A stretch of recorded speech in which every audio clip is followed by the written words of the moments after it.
kita atas kehadiran Tuhan Yang Maha Esa yang pada hari ini telah melimpahkan rahmat dan karunia-Nya sehingga kita dapat berkumpul di sini tanpa ada halangan suatu apapun.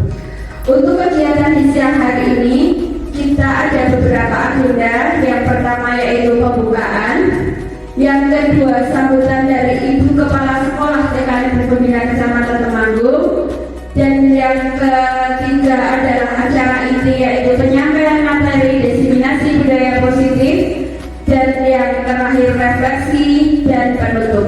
Ya.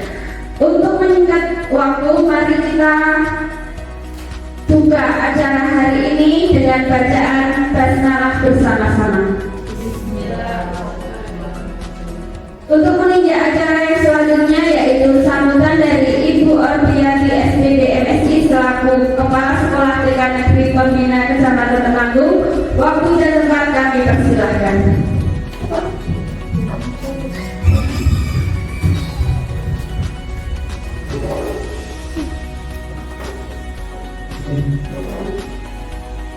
Assalamualaikum warahmatullahi wabarakatuh.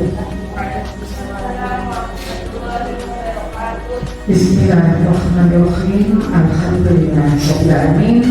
Selamat siang, salam sehat dan salam bahagia untuk kita semuanya. Bapak dan Ibu dari TK Negeri Pembina Kecamatan Temanggung yang saya hormati, yang saya cintai dan saya banggakan, dan terutama ini Ibu Wahyu Widayati SPD selaku calon penggerak guru penggerak angkatan 11 yang saya banggakan. Puji syukur kita panjatkan kehadirat Allah Subhanahu wa Ta'ala, Tuhan yang berkuasa, atas limpahan rahmat dan nikmat-Nya, karunia-Nya ini berupa kesehatan dan kesempatan untuk siang hari ini kita bisa berkumpul di ruang kelas A2 ini dalam keadaan sehat walafiat dan tidak ada halangan suatu apapun. Untuk itu mari kita kita syukuri bersama dengan bacaan tahmid Alhamdulillah Rabbil Alamin. Bapak dan Ibu, terima kasih untuk siang hari ini kita bersama-sama atau mengikuti yaitu serangkaian kegiatan CGD dalam guru penggerak Bu Wahyu Widayati untuk yang angkatan 11 ini yaitu diseminasi budaya positif modul 1 DPL. Saya yakin insya Allah nanti untuk diseminasi ini bisa berjalan dengan baik, bisa berjalan dengan lancar, dan akan juga nanti akan ada imbasnya ke teman-teman semuanya dan bisa dilaksanakan khususnya di lembaga ini, dan yang akan merucut untuk kepentingan bermanfaat untuk anak-anak didik kita.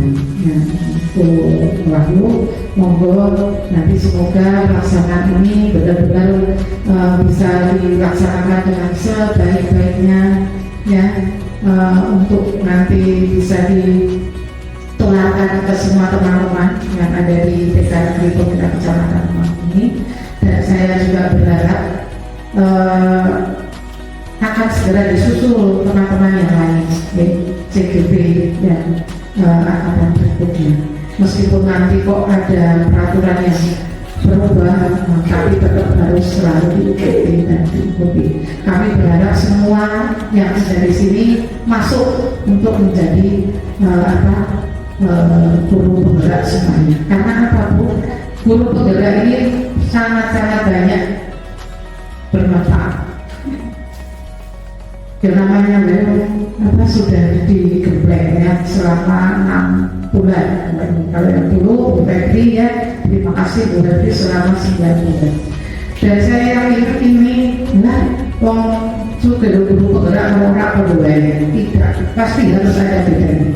Kalau pegawai itu berarti belum ada bedanya. Tapi saya yakin itu sudah ada perubahan ya dari segi apapun. ya. Untuk yang ujungnya itu memang semuanya saja itu kepentingan peserta didik pada akhirnya, tidak hanya untuk kepentingan pendidiknya saja ataupun kepentingan lembaga saja. Memang di sini kepentingan lembaga sama-sama gitu ya, diharapkan. Tapi kepentingan lembaga di sini juga merucutnya tetap kepentingan anak-anak kita.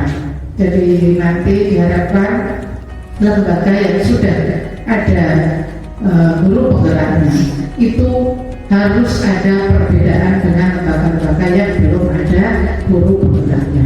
Jelas guru penggerak kan yang harus bisa selalu bergerak, menggerakkan dirinya sendiri, ya, tergerak untuk menggerakkan teman-teman yang lain. Nah, di sini karena sudah ada guru penggeraknya dan sudah muncul calon guru penggeraknya, ya monggo bagaimana ini nanti kalau sudah banyak yang menggerakkan, yang sudah jadi calon penggerak, calon guru penggerak ini kan otomatis nanti yang digerakkan sama yang menggerakkan diharapkan banyak yang menggerakkan sehingga dikeroyok seseorang gerak mager untuk di baru digerakkan ini dan gerak semuanya ya. Harusnya ini yang bisa saya sampaikan. Monggo Bu Wahyu untuk bisa dilaksanakan dengan sebaik-baiknya. Terima kasih. Ada salah ada khilaf, mohon maaf. Saya akhiri. Wassalamualaikum warahmatullahi wabarakatuh.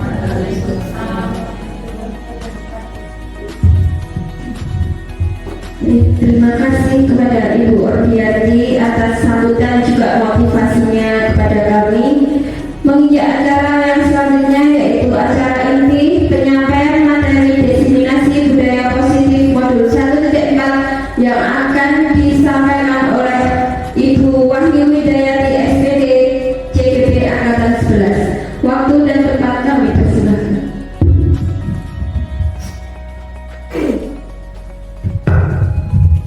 Terima kasih Bu Febri. Assalamualaikum warahmatullahi wabarakatuh. Waalaikumsalam warahmatullahi wabarakatuh.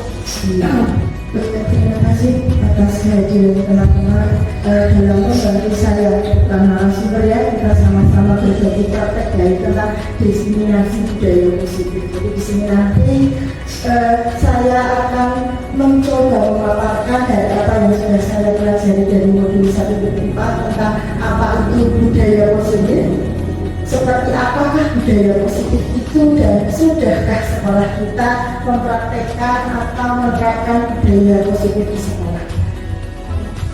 Sebelum acara kita mulai, pertama mari kita panjatkan syukur kepada Allah Subhanahu wa Ta'ala yang telah melimpahkan rahmat serta hidayah kepada kita sehingga pada siang hari ini kita masih diberi kesempatan berkumpul di sini dalam rangka diseminasi budaya positif modul 1.4 sebagai salah satu rangkaian tugas dari saya sebagai calon guru penggerak angkatan 11.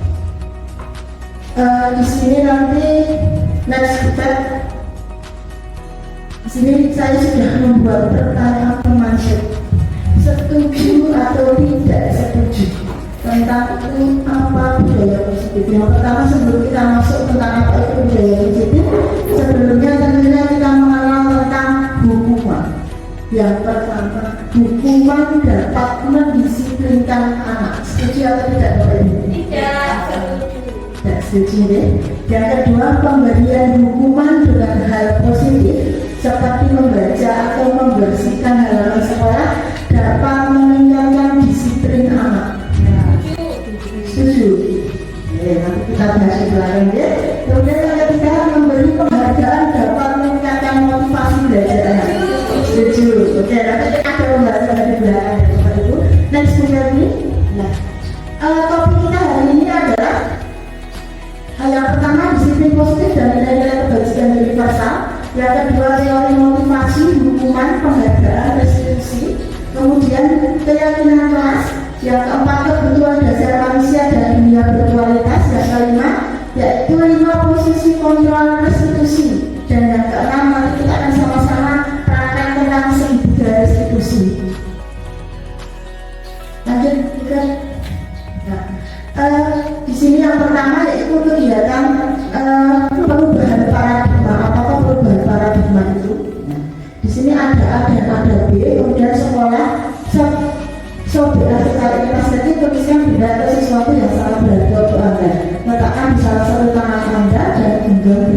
sesuatu tersebut dengan segala daya. Buatlah sebuah kepalan. Kemudian teman yang satunya akan mencoba dengan sekuat tenaga dengan berbagai cara untuk meminta Anda memberikan benda tersebut. Bisa membujuk, mengancam, menghardik, merayu, menyuap, apa saja agar teman Anda memberikan apa yang ada di genggaman. Bentar, saya carikan kertas dulu. Bapak ada kertas? Nah, jadi yang satu temannya merayu, nanti yang satu genggam. Jadi disobek kemudian digenggam. Silahkan untuk merayu bagaimana caranya. Terserah pakai metode apa saja boleh, mau muat boleh. Nanti kita sudah saya tak berikan skin boleh. Atau nanti kasih hasilku. Jangan semuanya genggam. Kalau Bu Novi yang genggam berarti Bu ada yang merayu Bu Novi. Berpasangan. Oh, Bu ada merayu aja. Oke. Bu Novi merayu Bobi, bola Bobi, Bu Novi juga boleh. Monggo. Oh, jangan boleh. Merayu ke Pak Fajar. Digenggam, disobek, terus dilipat. Gimana caranya supaya temennya nggak bisa megang? Kayak anak kecil itu. Biasanya kalau digenggam teman nggak boleh. Nah. Ayo. Boleh nggak?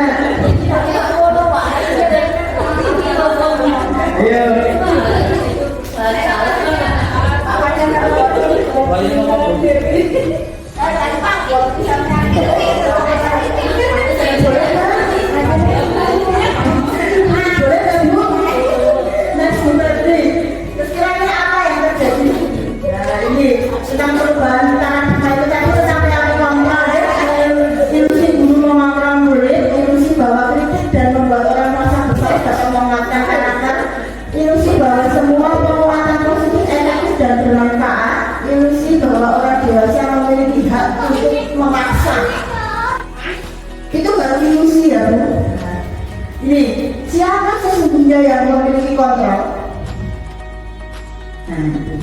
Nah, untuk stimulus responnya kita mencoba mengubah orang agar berpandangan sama dengan kita. Jadi kitanya yang mengubah orang itu supaya pandangannya itu sama dengan kita. Kemudian yang kedua, perilaku buruk dilihat sebagai suatu kesalahan. Hal yang buruk itu kalau stimulus respon itu sesuatu yang buruk itu adalah sebuah kesalahan. Kemudian orang lain bisa mengontrol saya bisa mengontrol orang lain. Pemaksaan ada pada saat digital gagal. Dan kebiasaannya kalau sudah seperti itu ada pikiran menang dan kalah. Kemudian kalau teori kontrolnya kita berusaha memahami pandangan orang lain tentang dunia. Jadi tidak memaksakan orang lain harus memahami kita, tapi justru kita yang memahami orang lain. Semua perilaku itu memiliki tujuan, baik positif maupun negatif itu pasti memiliki tujuan. Kemudian hanya kita sendiri yang bisa mengontrol diri kita. Orang lain tidak bisa mengontrol diri kita. Apa yang kita lakukan itu tergantung sama kita, bukan tergantung sama orang lain. Dan kemudian kita juga tidak bisa mengontrol orang lain, tidak bisa memaksakan keinginan kita kepada orang lain, kudu manut sama kita. Kemudian kolaborasi dan konsensus menciptakan pilihan-pilihan baru itu biasanya nanti ada pilihan-pilihan baru, kemudian model berpikir menang dan menang, tidak ada kalahnya. Nah, ini disiplin positif. Kemudian makna dari disiplin positif ada teori motivasi, kemudian posisi kontrol, ada 5 kebutuhan dasar manusia. Next, baby. Nah, kita masuk ke disiplin. Apa itu disiplin? Bapak Ibu mungkin bisa menjelaskan sepengetahuan Bapak Ibu apa itu disiplin.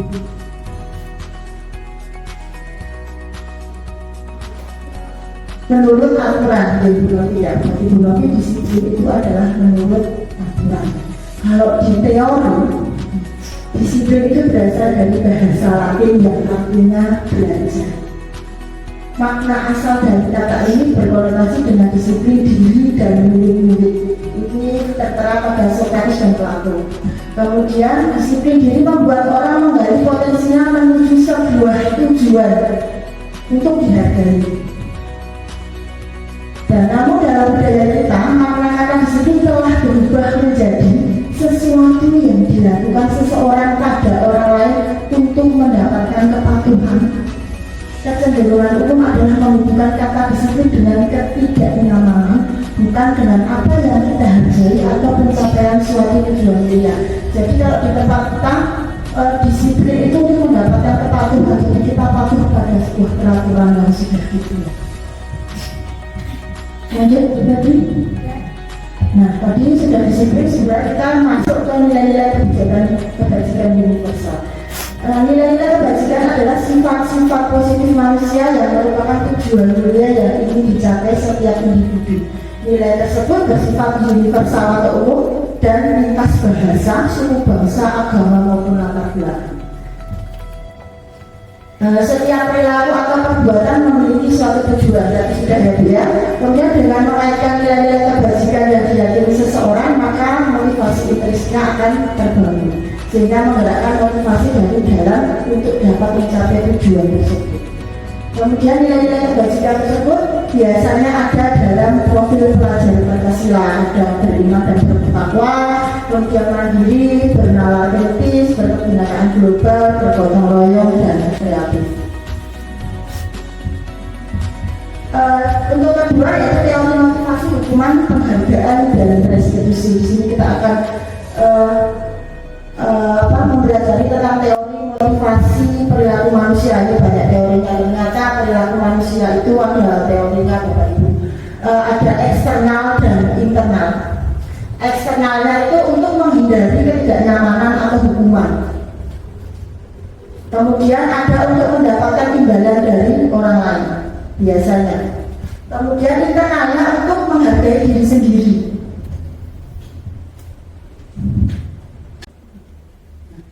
Dalam teori itu juga dikemukakan oleh Ki Hajar Dewantara tentang merdeka. Yaitu merdeka itu artinya tidak hanya terlepas dari perintah, tetapi juga cakap buat memerintah diri sendiri.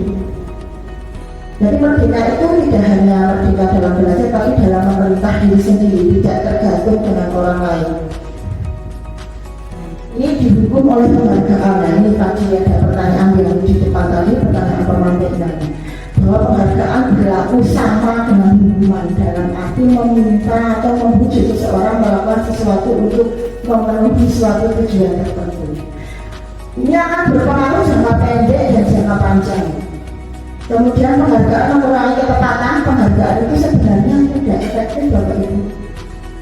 Nah, kita sebagai sekolah itu sering ya Bu memberikan penghargaan untuk anak. Ternyata penghargaan itu akan berpengaruh kepada anak dalam jangka pendek maupun jangka panjang. Kemudian penghargaan itu mengurangi ketepatan. Ternyata tidak tepat ketika kita memberikan penghargaan untuk anak. Kemudian penghargaan sendiri itu ternyata tidak efektif. Kenapa? Karena besok anak itu akan patuh karena nanti mau dapat permen dari ibu. Nah, kalau seandainya hari ini misalnya Bu Bovi lupa bawa permen, berarti besok ada anak yang aku nggak mau patuh. Kenapa? Karena kemarin saya nggak dikasih tanda sama mama. Jadi anak terganggu. Kemudian penghargaan merusak hubungan. Jadi penghargaan itu juga merusak hubungan. Jadi ketika kita tidak adil dengan anak-anak, yang satu dikasih permen karena lagi merasa disiplin, yang satunya kok rame sendiri tidak disiplin, kemudian sama Bu Novi karena tadi bukan kesepakatan tapi peraturan awalnya. Nanti kita akan belajar apa itu peraturan, apa itu kesepakatan, dan apa itu keyakinan. Jadi peraturan awalnya kalau tidak nurut sama Bu Novi berarti tidak dapat permen. Nah, itu akan merusak hubungan dengan sesama teman. Dihukum oleh penghargaan. Ternyata penghargaan itu berubah. Ternyata penghargaan itu sama dengan hukuman. Punishment dengan penghargaan itu sama. Penghargaan itu menurunkan kualitas anak. Karena anak, kalau kita nggak memberikan penghargaan, anak akan kembali ke sekarang awal. Penghargaan mematikan kreativitas. Jadi dia mau kreatif karena nanti mau dapat penghargaan. Kalau nanti tidak dapat penghargaan, mau mencoba. Kemudian penghargaan mengurangi motivasi intrinsik, mengurangi motivasi anak-anak dari dalam diri anak-anak itu berkurang motivasinya. Karena apa? Karena penghargaan itu motivasinya ekstrisik dari luar, dari bapak ibu guru, bukan dari dalam diri si anak. Jadi anak bermotivasi mau ikut itu karena nanti saya mau dapat hadiah dari guru, bukan dari keinginan diri si anak sendiri. Nah ini bentuk program kebajikan atau apresiasi. Dalam memberikan apresiasi atau pengakuan, ya ini bedanya penghargaan dengan apresiasi atau pengakuan. Beri pengakuan secara khusus, jangan sampai ada yang lain tahu. Khusus, beri pengakuan secara pribadi. Kemudian beri pengakuan kepada semua murid. Kalau mau membuat penghargaan, ya berikan kepada semua murid. Tidak hanya satu, entah itu yang berperilaku positif maupun berperilaku negatif. Semua harus mendapatkan. Kalau mau diberikan secara umum.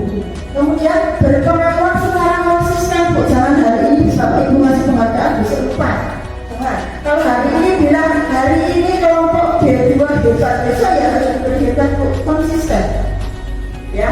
Kemudian fokus pada proses bukan hasil. Ketika disuruh menggambar hasilnya bagus, bukan hasilnya yang kita beri penghargaan, tetapi usaha si anak untuk mendapatkan gambar tersebut. Tidak harus punya hasil yang bagus, tetapi teman-teman Bapak Ibu bisa melihat prosesnya. Ini contoh pengakuan dan apresiasi. Untuk pembukaan kemarin saya perhatikan, saya menghargai, terima kasih. Nilai kebajikannya kemarin saya perhatikan itu berarti rasa empati yang cukup besar. Kemudian situasinya pada saat merawat murid baru di kelas kita. Kemudian saya menghargai, itu berarti sebuah kepedulian. Situasinya pada saat kamu membantu teman-temanmu di tugas kelompok, jadi dia peduli. Kemudian terima kasih, itu sebuah rasa tanggung jawab. Jadi terima kasih itu ternyata sebuah tanggung jawab. Pada saat kamu memungut kertas-kertas yang berserakan di lantai, jadi teman-temannya mengucapkan terima kasih. Sebuah tanggung jawab karena tanggung jawabnya sudah dilaksanakan sama temannya. Nah ini yuk kita sama-sama. Hukuman atau konsekuensi. Kalau hukuman tadi, hukuman atau konsekuensi, nah mencatat 100 kali di dalam buku kalimat saya tidak akan terlambat lagi karena terlambat ke sekolah. Itu hukuman atau konsekuensi? Hukuman. Ya nanti ya Bu, nanti kita lihat itu hukuman atau konsekuensi. Lari mengelilingi lapangan basket 2 kali karena terlambat hadir di sekolah. Hukuman. Murid diminta untuk push up 15 kali karena tidak menggunakan masker ke sekolah. Hukuman. Menggantikan kertas tugas teman yang telah dicoret. Konsekuensi. Membersihkan tumpahan air di meja tulis karena tersenggol pada saat belajar. Murid disuruh untuk tidak mengenakan sepatu seharian di sekolah karena tidak mengenakan sepatu hitam. Lari mengelilingi lapangan basket 2 kali karena terlambat 10 menit untuk pelajaran PJOK. Konsekuensi. Ya, kenapa kok itu juga lari di atas, di bawah, lari kok konsekuensi sama hukuman? Beda, karena ada pelajaran PJOK. Beda kok, sama kita. Kenapa kok hukuman sama konsekuensi? Yang di atas lari mengelilingi lapangan basket 2 kali karena terlambat ke sekolah. Sedangkan di bawah mengelilingi lapangan basket 2 kali karena saat pelajaran PJOK. Lari merupakan salah satu pelajaran PJOK. Jadi itu sebuah konsekuensi. Ya, ada kesepakatan dan keyakinan dengan guru mapel olahraga. Bedanya kalau di atas itu kan tadi karena Terlambat. sekolah, sedangkan di bawah saat pelajaran PJOK. Nah itu hukumannya itu konsekuensinya harus selaras dengan materinya ya. Nah, kalau biasanya PJOK kan olahraga, biasanya setiap guru itu suka ada kesepakatan kelas atau keyakinan kelas. Nanti kita akan bahas di belakang. Apa itu kesepakatan, apa itu keyakinan kelas itu ternyata berbeda. Saya kemarin juga sedikit tertawa. Jadi selama ini apa yang saya terapkan di sekolah? Nah, ada kesepakatan, ada peraturan, dan ada keyakinan kelas. Benar ya, perbedaan hukuman dan konsekuensi.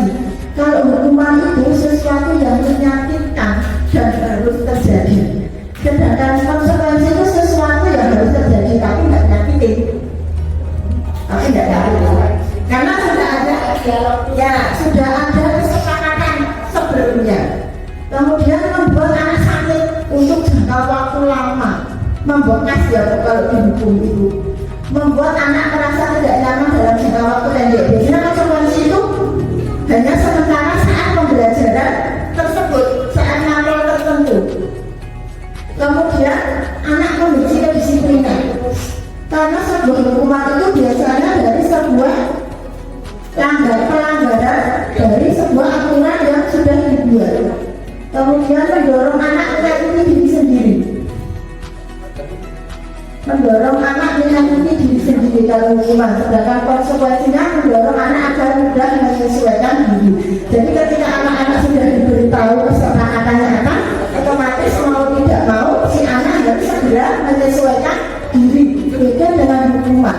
Kalau hukuman itu kan efek dari sebuah peraturan, sedangkan peraturan itu kan dibuat secara sepihak, tidak melibatkan dua belah pihak. Jadi anak dipaksa untuk mematuhinya. Kemudian anak belajar untuk menyembunyikan kesalahan. Biasanya kalau melanggar aturan itu disembunyikan, beda dengan melanggar kesepakatan. Ya. Kemudian malah rasa bersalah dipermalukan, rasa tidak dihargai. Kemudian kalau konsekuensi paling sedikit mungkin cuma dibuat tidak nyaman saja, sedangkan hukuman itu merasa tidak dihargai. Nah, ini kita masuknya apa itu institusi. Di sini saya hanya ingin sekilas saja karena nanti akan kita bahas di belakang di segitiga institusi. Institusi itu adalah proses menciptakan kondisi bagi murid untuk memperbaiki kesalahan mereka, sehingga mereka bisa kembali pada kelompok mereka dengan karakter yang lebih kuat. Restitusi juga merupakan proses kolaboratif yang mengajarkan murid untuk mencari solusi atas masalah mereka dan membantu murid berpikir tentang orang seperti apa yang mereka ingin jadikan atau bagaimana mereka harus memperlakukan orang lain. Next,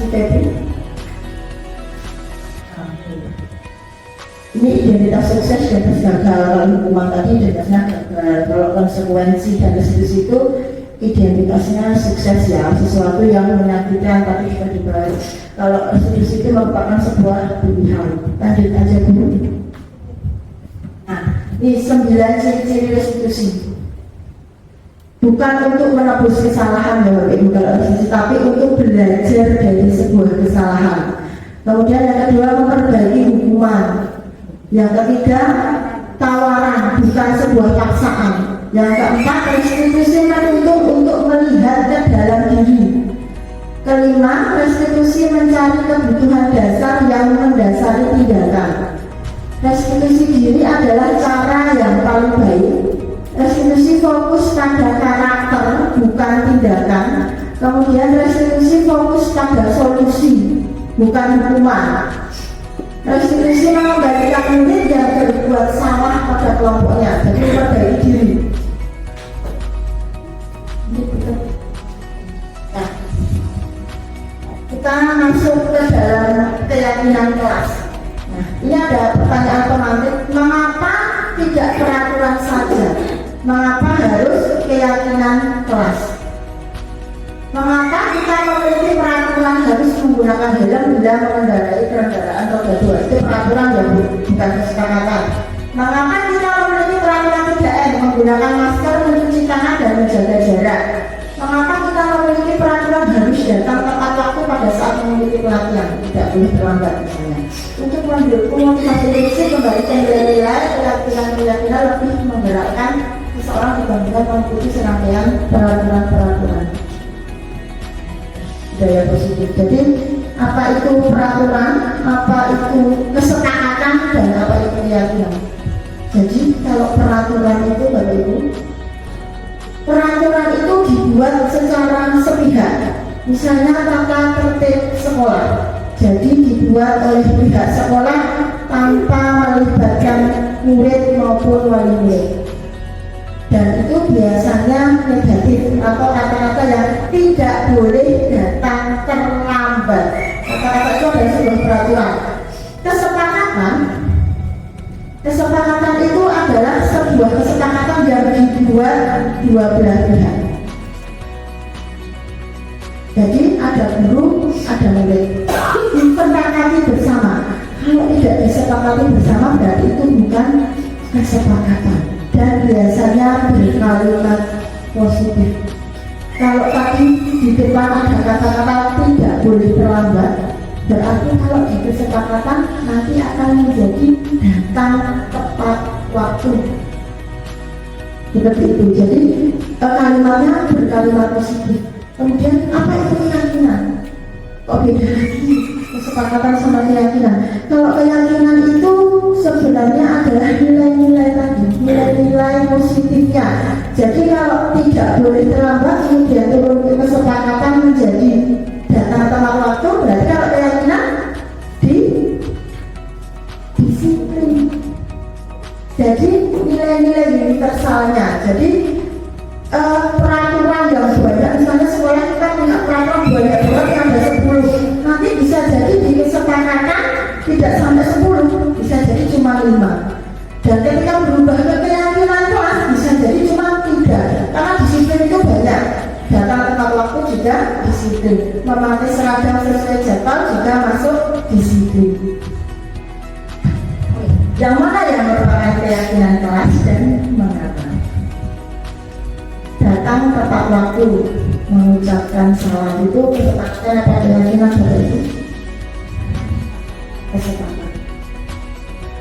Kemudian menjaga kebersihan kelas. Menjaga kebersihan kelas. Keyakinan. Keyakinan Bapak Ibu. Kesepakatannya apa? Buang sampah di tempat sampah. Peraturannya tidak boleh buang sampah sembarangan. Ya, dibedakan ya Bu.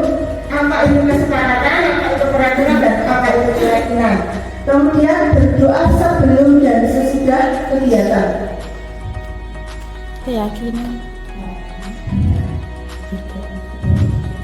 Nah, Peraturan. kesepakatan. Keyakinannya apa? Yuk. Berdoa. Berdoa sebelum baca kesepakatan bagaimana? Keyakinannya apa? Beriman Dan bertakwa dan bertakwa kepada Tuhan. Kemudian aktif dalam pembelajaran. Aktif dalam pembelajaran. Kesepakatan. Keyakinannya apa? Amin. Aktif dalam pembelajaran. Saling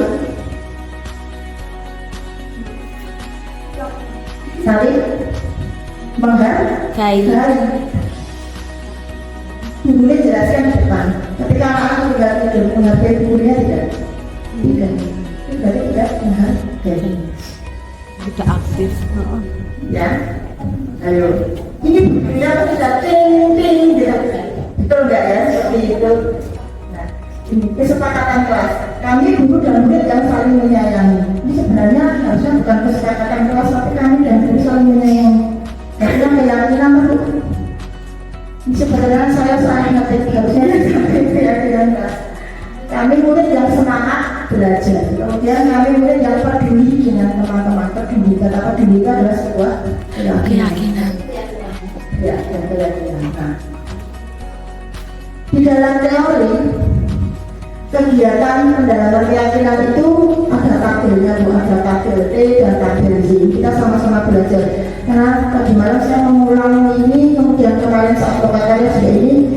Kebetulan kemarin saya saat presentasi itu dapat jadi guru yang menerangkan tentang tabel T dan tabel Z.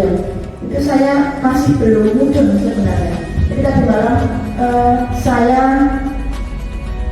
membaca kembali itu yang sebelah kiri, berarti yang sebelah kiri itu adalah KBLD dan yang sebelah kanan adalah KBLD. Ternyata setelah tadi malam saya pelajari, kalau KBLD itu berarti yang sebelah kiri itu tampak seperti dan tidak tampak seperti. Berarti itu yang tampak seperti itu adalah positifnya, yang tidak tampak seperti itu berarti kebalikannya, negatifnya.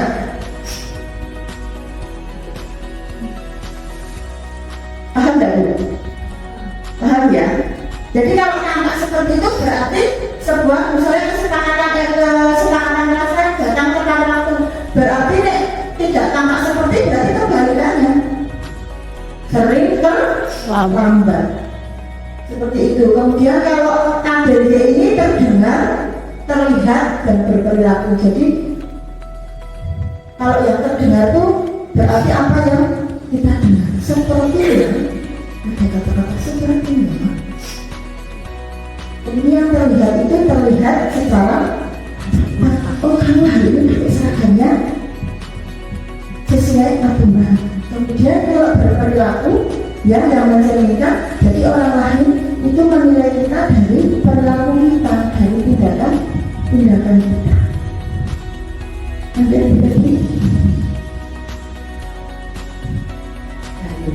satu orang berbicara, yuk saya bantu, itu kan terdengar tuh mau bantu. Kemudian yang terlihat, yang terlihat dari kita apa? Berarti dia ketika dia mau membantu, berarti dia berempati apa yang kita lihat. Jadi sesuatu yang kita lihat. Kemudian kalau berperilaku, dari perilakunya tersenyum ramah, kemudian memberikan salam hormat, berjabat tangan, itu dari berperilaku. Kalau yang terdengar ya itu tadi hanya sekilas mendengarkan. Nah itu tadi contohnya nomor 1. Tepat waktu diterangkan. Ini peraturan berarti peraturan. Oh ini harusnya kesepakatan dan keyakinan kelas. Selalu kembalikan buku di tempatnya. Keyakinan kelasnya apa? Disiplin. Ya nanti kita lihat. Dilarang mengganggu orang lain. Saling menghormati boleh. Hadir di sekolah 15 menit sebelum pembelajaran dimulai. Disiplin. Dilarang melakukan kekerasan, menghargai, menyayangi. Dilarang menggunakan narkoba. Kesehatan. Bergantian atau menunggu giliran. Menghormati. Gunakan masker. Keselamatan. Jangan berlari di kelas atau koridor. Keselamatan. Next kita itu. Nah itu tadi. Ternyata tanggung jawab yang pertama. Selalu kembalikan buku ke tempatnya, itu wujud dari sebuah tanggung jawab. Dilarang mengganggu orang lain, menghormati ya. Hadir di sekolah 15 menit sebelum pembelajaran dimulai, berkomitmen atau disiplin tadi. Kemudian dilarang melakukan kekerasan. Keselamatan juga, menghormati orang lain juga. Dilarang menggunakan narkoba, kesehatan, sebenarnya tapi bergantian atau menunggu giliran. Menghormati orang lain dan bersabar, gunakan masker, kesehatan, keselamatan, kemudian jangan berlari di kelas atau koridor, yaitu keselamatan dan keamanan. Ini kita masuk ke kebutuhan dasar manusia. Jadi manusia itu juga memiliki kebutuhan dasar yang harus dipenuhi. Yang pertama yaitu kasih sayang dan rasa diterima. Jadi kita butuh kasih sayang nggak Ibu? Butuh diterima apa tidak? Ya. Kita juga butuh kesenangan. Jadi ojo sedih terus. Jadi harus kesenangan. Kemudian kita juga butuh penguasaan. Untuk sebagai ibu kita juga perlu penguasaan. Ya, kita juga perlu diakui. Kita juga butuh pengakuan. Kemudian kebebasan. Ini yang paling penting. Ya, ini jiwanya anak-anak. Anak-anak itu butuh kebebasan, butuh kasih sayang, butuh diakui.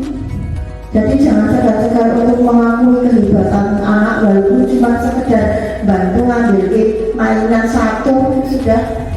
Anak-anak itu butuh penguasaan itu. Jadi butuh kita akui.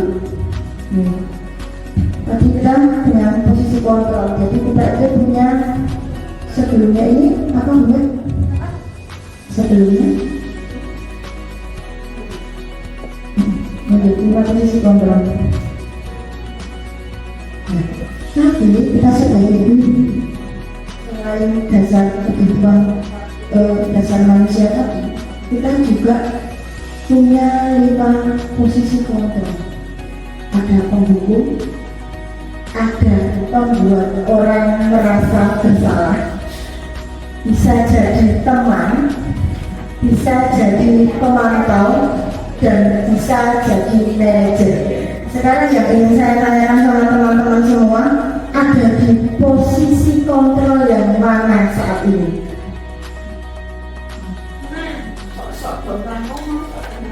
Oh, ini belum belum konsisten.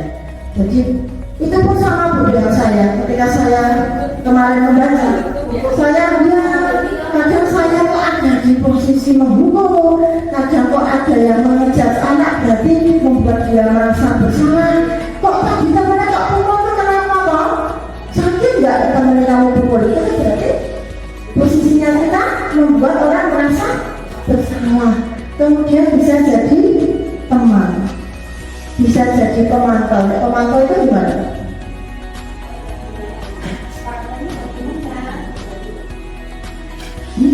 Mari mengatakan dulu katanya, kalau jadi pemantau itu ya hanya sekedar memantau saja, tanpa memberikan solusi. Hanya sekedar mengingatkan yang salah yang tidak ngasih solusi. Kamu hari ini datang terlambat, kamu hari ini kok terlambat? Hanya sekedar seperti itu. Ingat nggak keyakinan kelas kita kalau datang terlambat itu apa? Hanya sekedar seperti itu, tapi tidak dengan memberikan solusi. Tidak menanyakan ke anak kenapa kok kamu terlambat. Nah, yang terakhir adalah manajer. Nah, untuk pasnya kita sebagai seorang pendidik harusnya ya Bu, walaupun saya sendiri tidak ada di posisi itu sekarang, harusnya kita ada di posisi mana? Teman? Betul, teman. Ya. Kalau teman itu pasti ada sesuatunya, ya. Jadi ketika teman salah bisa saja ditutupi. Ya, bisa jadi apa? Kalau posisi kita sebenarnya dulu itu, ya harusnya kita sebagai politisi harus pada posisi manajer. Bukan. Lebih baiknya kita di posisi manajer. Kalau manajer itu kita mencari ini masalahnya. Terima kasih Bu. Nah, kenapa kok manajer? Karena sebagai seorang ibu kita tidak bisa menjudge anak. Kamu kok, kata-kata itu, kamu kok. Jadi kita harus cari ini masalahnya itu ada di mana. Kemudian kenapa kok? Nah, ini konsep kita harus berjalan. Nanti di 2.1 kita akan belajar coaching. Di 2.1, 2.3 kita akan belajar tentang coaching. Jadi mencari permasalahannya ada di mana. Lanjut boleh. Nah, ini saya kecewa sekali ini sebuah kata-kata ya. Saya kecewa sekali dengan kamu. Ya nggak boleh. Nggak boleh sebenarnya. Ini adalah sebuah contoh 5 posisi kontrol tadi. Saya ini ada pernyataannya, saya kecewa sekali dengan kamu. Jadi di sini posisi kontrolnya menjadi membuat kamu merasa bersalah. Ketika kita mau apa saya kecewa sama kamu, berarti si anak akan merasa bersalah. Kemudian kamu tidak pernah benar melakukannya, jadi langsung menjudge anak. Jadi seolah-olah anak itu ya salah terus, jadi merasa dihukum kan Bu? Karena dia salah terus di mata guru ini salah, ya. Ada nggak ada Bu murid Bapak Ibu yang seperti itu? Ada. Dan saya pernah menjadi posisi penghukum karena kamu itu kok sering. Bendino ada. Bendino. Kamu itu kok anak-anak kok ya kok ganggu koncone, kok nggawe nangis, pasti kita kesadaran kita akan diuji di situ. Nah ini, ayolah lakukan demi ibu dan bapak sebagai ibu.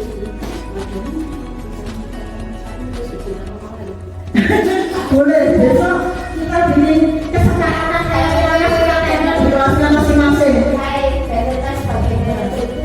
Sebagai manajernya biar tidak hilang. Kayak tenang misalnya, kenapa kok kan gitu sebagai manajer? Bukan apa kok nggak tenang posisi ini.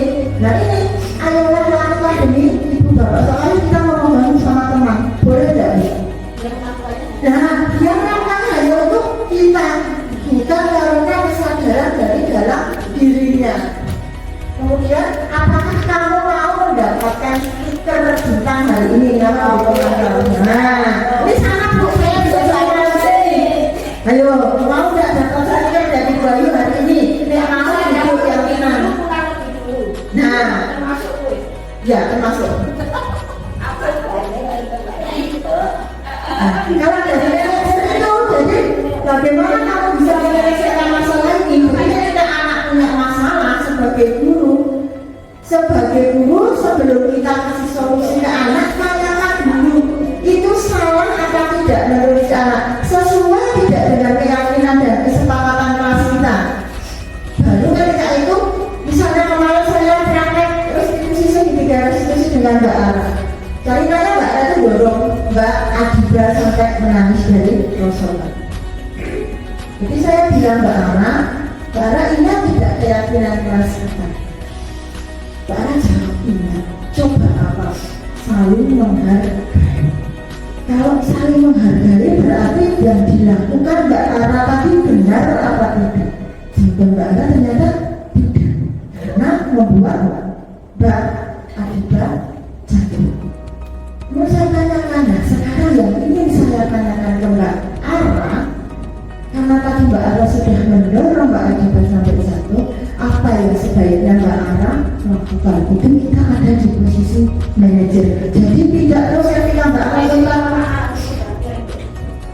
ayo minta maaf dulu Bu, itu bukan datang dari Mbak Ara, itu bukan datang dari Mbak Ara.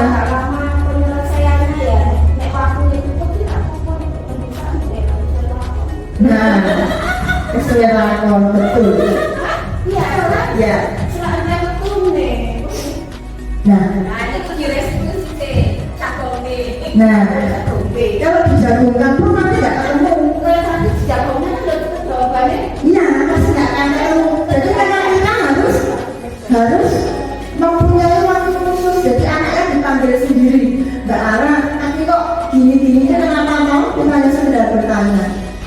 Jadi supaya anak itu tidak mengulanginya lagi, mungkin saat itu si anak akan merasa ketika itu pasti akan selalu kita mikir budaya nggak pertanyaan dan selesai. Tapi ternyata di segitiga restitusi tidak hanya sampai situ. Jadi saat itu kita tidak mencari tahu kita nyebabnya kenapa pembalas. Jadi setahunya ya Mbak Ara tadi dorong Mbak Ara juga, Mbak Ara jatuh, Mbak Ara salah. Jadi tidak Mbak Ara yang karena itu saat. Nah, setelah kita punya waktu luang, misalnya saat istirahat, panggillah kembali Mbak Ara. Mbak Ara coba sini. Bu guru mau tanya, tadi kenapa kok Mbak Adibra didorong? Kenapa kok Mbak Adibra jatuh? Pasti anak akan punya alasan.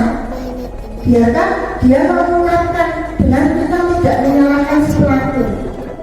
Ya, kalau sebagai manajer kita nggak boleh nyalahin.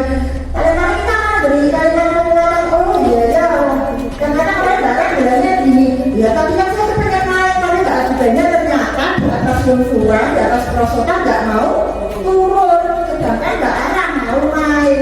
Kemudian karena Mbak Adibra itu nggak mau turun, asik mainan sendiri di didorong sama terus bagaimana sikap kita sebagai seorang guru? Ya kamu salah kata beliau. Oh iya ya, kalau Bu Ali jadi Mbak Ara ya Bu Ali ya pasti ya Mbak Ara. Oh kita mau main juga. Tapi kan ada tapinya Bu. Kita kan sebelumnya udah bikin keyakinan kelas di kelas kita. Nah bisa kita bikin sama-sama. Jangan hanya sebuah peraturan. Jadi ternyata selama ini yang kita buat itu bukan kesepakatan, bukan juga keyakinan, tapi peraturan. Dan peraturan itu walaupun kita tanyakan ke anak, tapi tetap gurunya langsung jangan tidak menghormati aturan nanti disuruh apa. Tetap ada hukumannya. Sedangkan kesepakatan dan keyakinan itu tidak diperbolehkan untuk menghukum. Ini yang penghukum kamu selalu yang paling terakhir hukum juga selalu terakhir. Jangan jawab terakhir ya berani terakhir.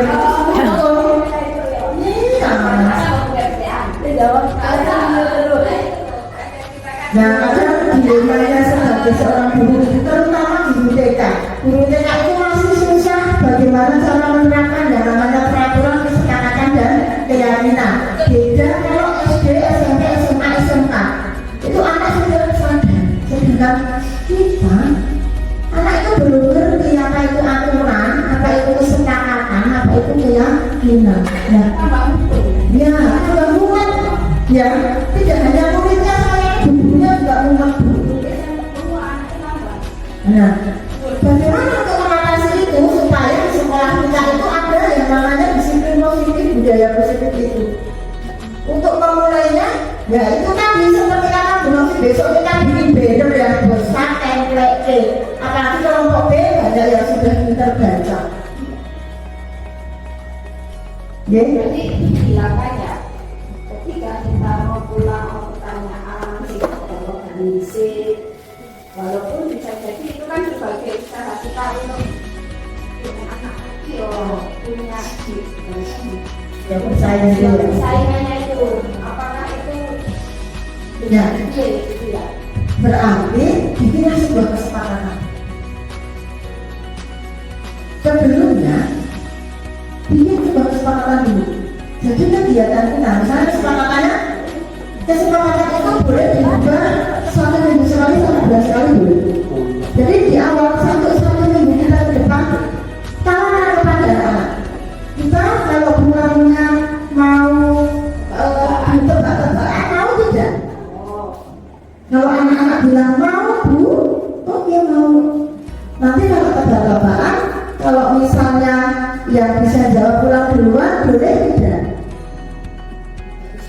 Ya, tawaran dulu ke anak-anak. Kalau misalnya gurunya langsung hari ini kita mau tebak-tebakan dan jawabnya kali terakhir ya dia pulang itu namanya peraturan, bukan kesepakatan.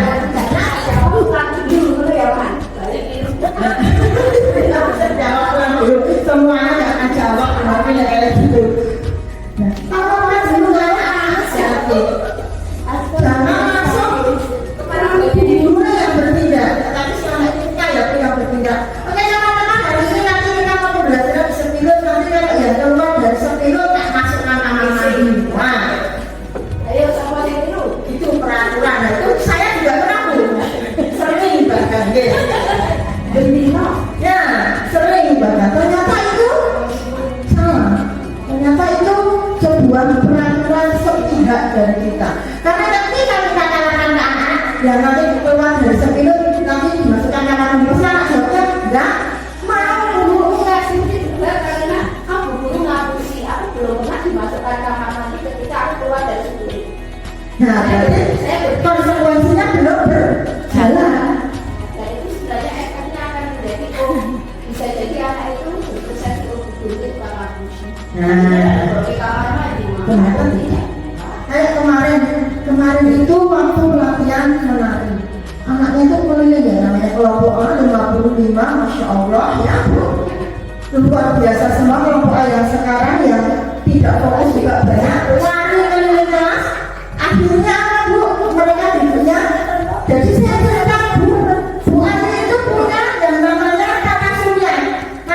relasi. Ternyata Bu Ayu Amani dari tadi tak ingatin astronomnya Bu Ayu kok hilang. Akhirnya saya ke anak-anak, siapa yang mau menggantikan astronom Bu Ayu? Takutnya kalau sudah tahu lagi gantung dia. Nah, betul.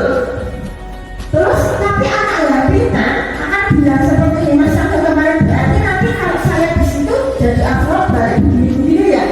Dijawabnya sama biar masuk kelas takut katanya gitu. Ada yang lepas di atas.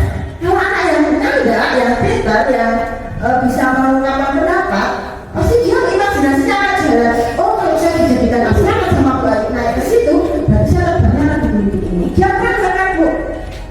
Tetapi yang lain yang tidak ngerti calonnya itu Bu Ayu yang akan langsung duduk semuanya. Ada namanya terus dilalahkan apa itu? Ditinggali sama Bu Imun. Ada yang lari. Ayo ingat nggak tuh Bu Ayu astronomnya bilang apa kan tak duduk lagi Bu anaknya. Pergi berkode. Dan itu nggak boleh ternyata. Iya. Tidak boleh. Ya itu kebingungan kita sebagai guru TK itu bisa seperti apa ketika mungkin guru SMP, guru SMA, guru SD misalnya ada bajunya keluar tinggal muncul anak-anaknya kita bingung Bu anaknya ngobrol bayu apa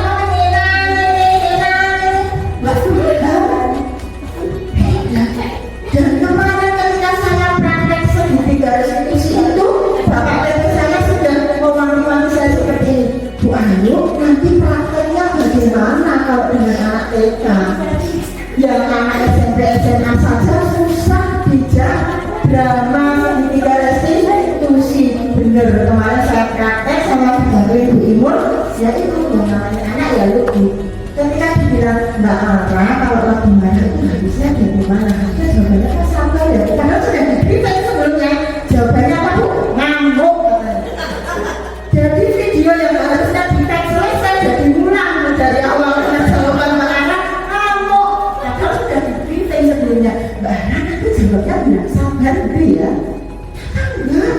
Katanya anak-anak yang meremeh. Mbak Ara kalau mana itu harusnya gimana ya Mbak Ara? Langsung itu dengan ekspresinya yang judes dan jutek seperti itu Bu. Sebenarnya itu kan menjadikan video bagus saja nih. Sambil aktor betul. Nah, kita lanjut ya Bu. Kemudian pembelajaran yang kata di modul 1.4 itu ada segitiga restitusi. Nah ini yang tadi saya ucapkan. Kita sebagai manajer tadi. Jadi ini memang tidak gampang dan tidak semua masalah bisa kita selesaikan dengan segitiga restitusi. Jadi segitiga restitusi ini hanya sebagai salah satu metode kita sebagai salah satu 5 kontrol tadi, posisi kontrol kita sebagai manajer yaitu dengan segitiga restitusi. Yang pertama tentang menstabilkan identitas terlebih dahulu. Jadi tidak langsung menjudge anak. Ngopo ngomong Mbak? Juga enggak seperti itu. Jadi distabilkan dulu. Jadi setiap orang itu pasti pernah melakukan kesalahan.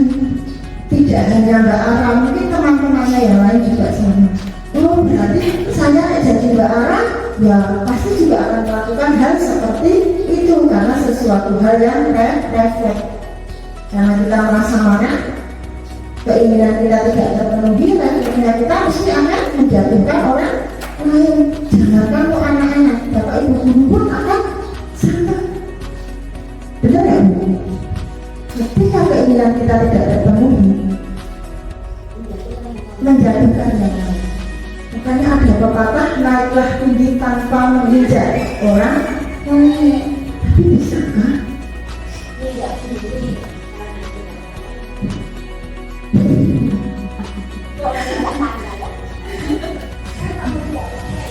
Jangankan kok anaknya pun gurunya juga kita sebagai orang dewasa sama. Ini mencapai sebuah puncak pasti akan ada yang ikut.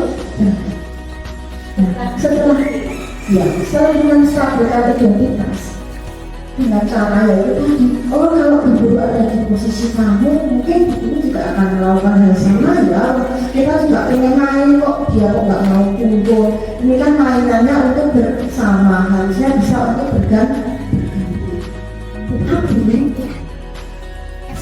kita menstabilkan identitas dan kemudian kita juga harus mevalidasinya, Bu. Karena kita juga tidak membenarkan dan perlakuan itu, tapi dengan tidak langsung mengungkapkan ini salah, enggak gitu. Tetap harus ada validasinya, divalidasi. Nek Mbak Ana melakukan itu, Mbak Ana baca itu benar atau bukan? Lantas semua bukan benar apa tidak? Anak akan terakhir menjawab tidak, tapi pasti anak akan terakhir menjawab tidak karena sudah bikin temannya menangis. Tapi nek sakale akhirnya nanya ketika kejadian ditemukan antara dua orang itu mesti anaknya saling menyalahkan. Beda ketika kita dipanggilnya satu-satu. Jadi ketika mereka nanti menyelesaikan masalah, mereka menanyakan keyakinan.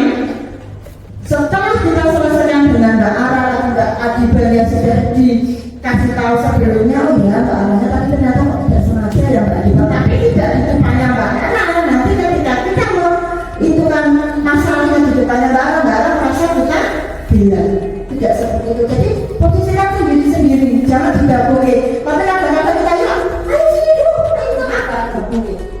Jadi kalau bisa setelah kita memvalidasinya, kemudian menanyakan keyakinan, ya Mbak, kemarin kita sudah bikin keyakinan kelas kelompok saling menghargai. Oke, berarti kalau yang dilakukan tadi saling menghargai sama temannya tidak?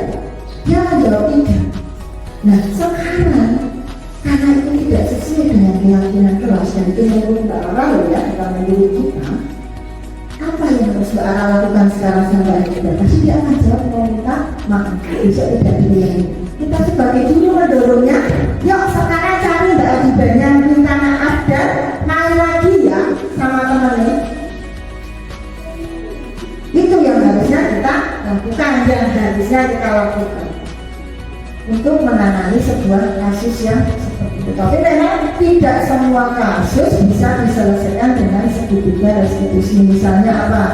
Yang melibatkan cacat fisik itu tidak diperlukan itu. Karena apa? Karena kalau cacat fisik itu kan harus segera diatasi. Lanjut. Tadi menstabilkan sivitas tadi ya, berbahasa itu hal yang manusiawi tadi, tidak langsung nyalahke yang mendorong. Ketika Bapak Ibu juga merasakan itu pasti juga akan berbuat hal yang sama. Tidak perlu menyalahkan diri sendiri. Gimana berarti? Kalau kamu menyalahkan dirimu sendiri, kamu sebenarnya akan seperti bersikap baik pada diri. Itu bisa contoh bagaimana aku harus bersikap. Iya. Terus kalau ngomong dikit-dikit nangis. Jadi seolah-olah dirinya itu tidak sama sekali ada kekurangan manusia. Ya, karena maka dirinya itu. Nah, itu berarti butuh ini dari dirinya ya, itu sugesti dari dirinya harus pendekatan, harus sugesti. Mas Aska coba ditanya, kenapa tuh Mas Aska itu kok nangis terus? Apakah tadi tambah bisa? Ya kalau Mas Aska nggak nangis, jadi Mas Aska nggak main, mungkin Bu Nok itu mau tanya kenapa Mas Aska kok sudah nangis? Apakah di rumah? Korek dulu yang di rumah. Apakah tadi bangunnya kesiangan atau mungkin apa tadi ini lagi tidak senang ya di rumah atau seperti apa? Biasanya kalau anak-anak ketika dari rumah wis newek, bad mood di sekolah juga pasti newek.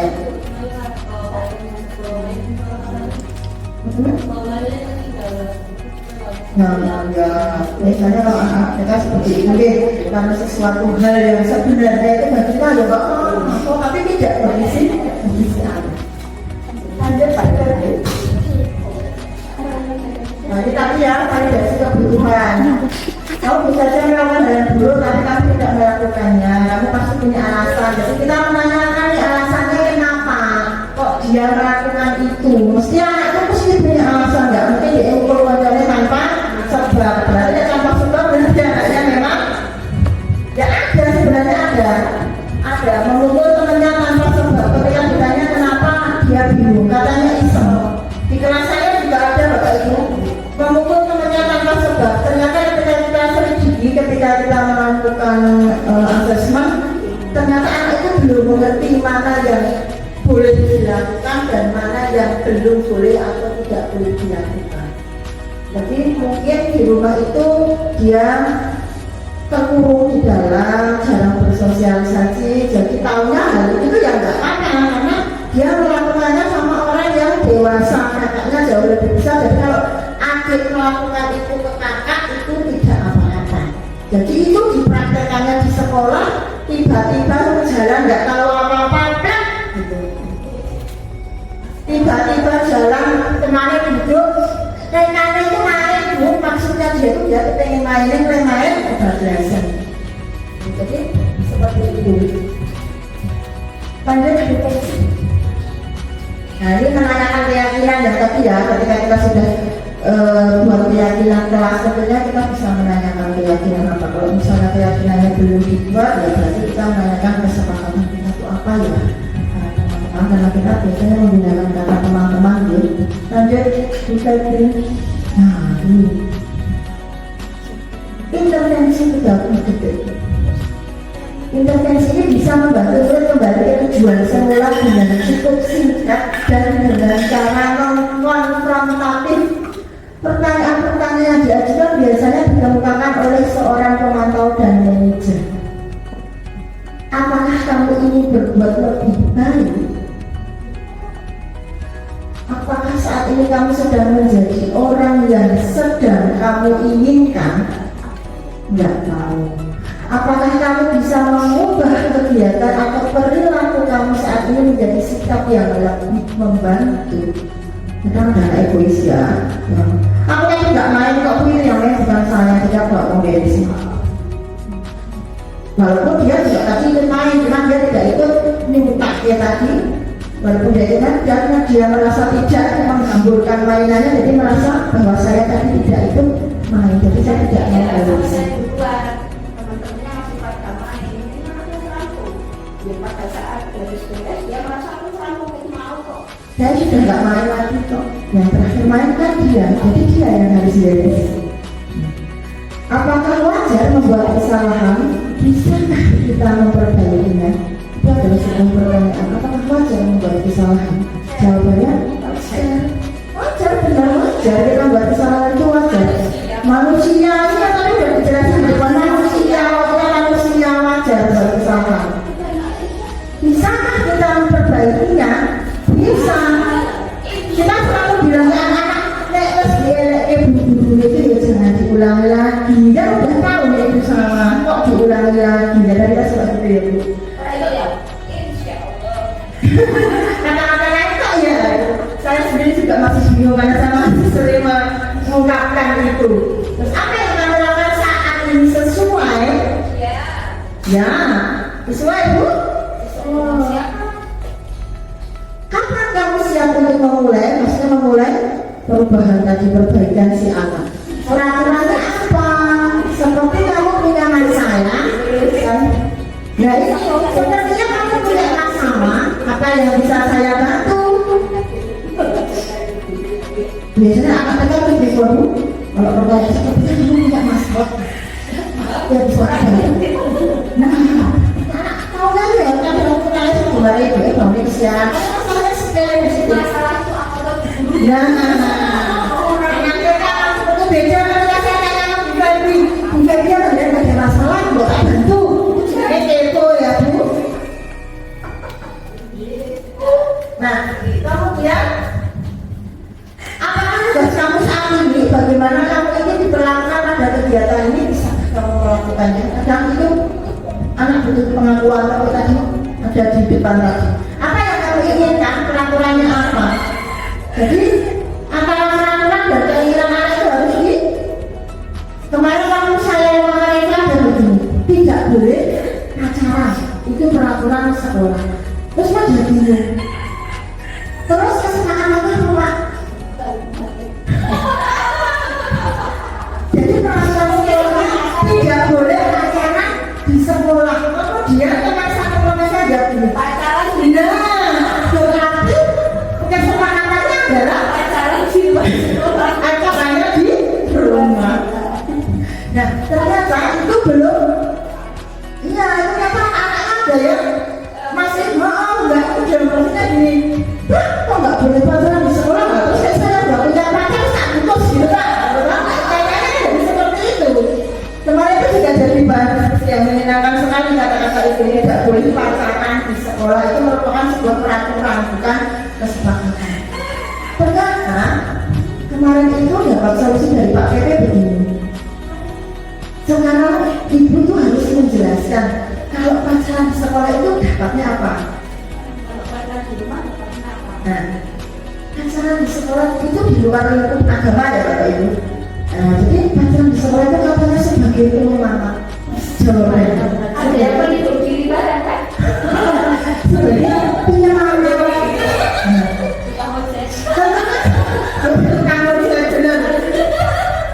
Nah, sebagai penyemangat, sebagai tukang ojek dan sebagainya. Akhirnya kita kembali terus sosok kayak putus itu dari penyemangat atau justru malah membuat kita down.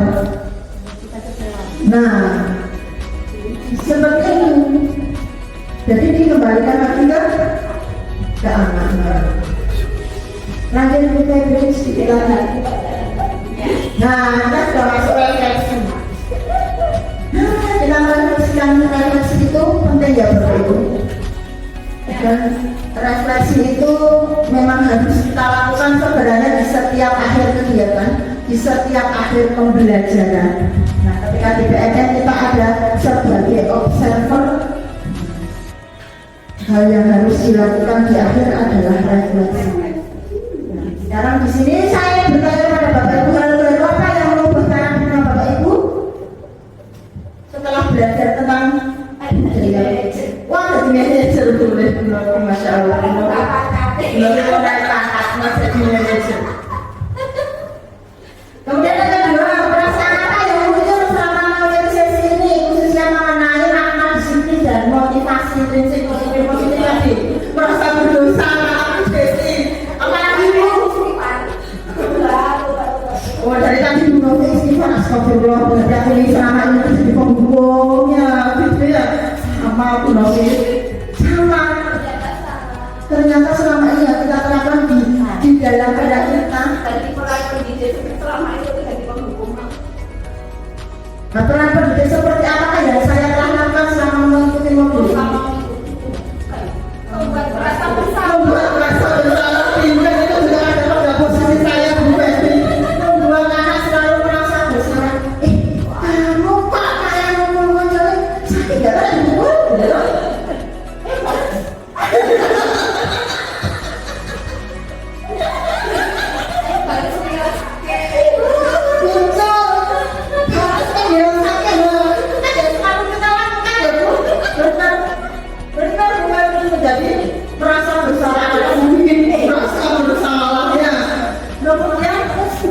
Yang terakhir, saya akan menjadi pendidik yang seperti apakah setelah mengikuti modul ini? Ayo Bapak Ibu.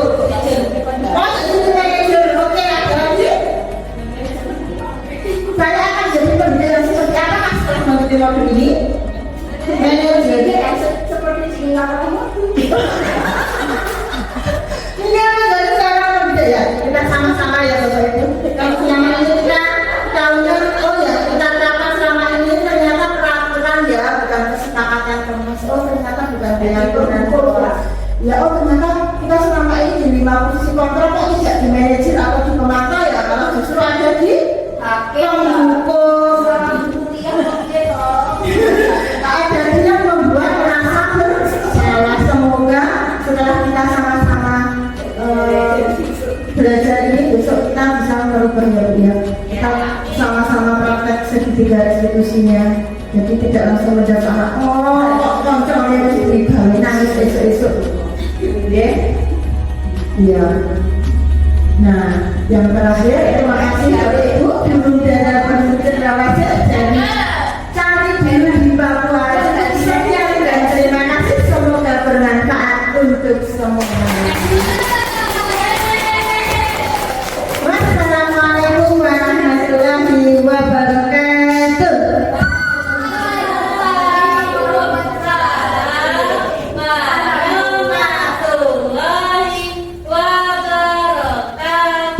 Terima kasih teman-teman.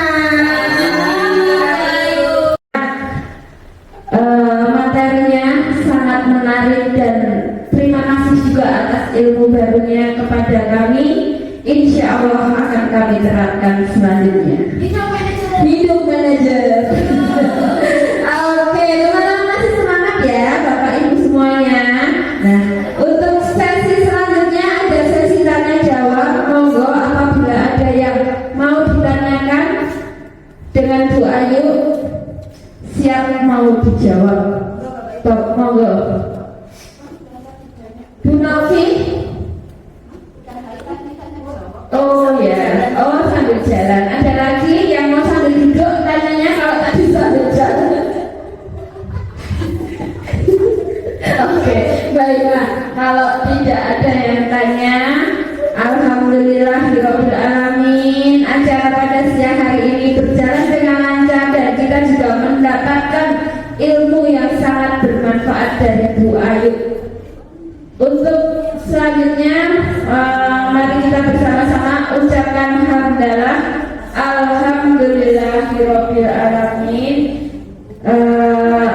Dari saya pembawa acara pada siang hari ini, kalau ada salah kata saya mohon maaf yang sebesar-besarnya. Saya akhiri, wassalamualaikum warahmatullahi wabarakatuh.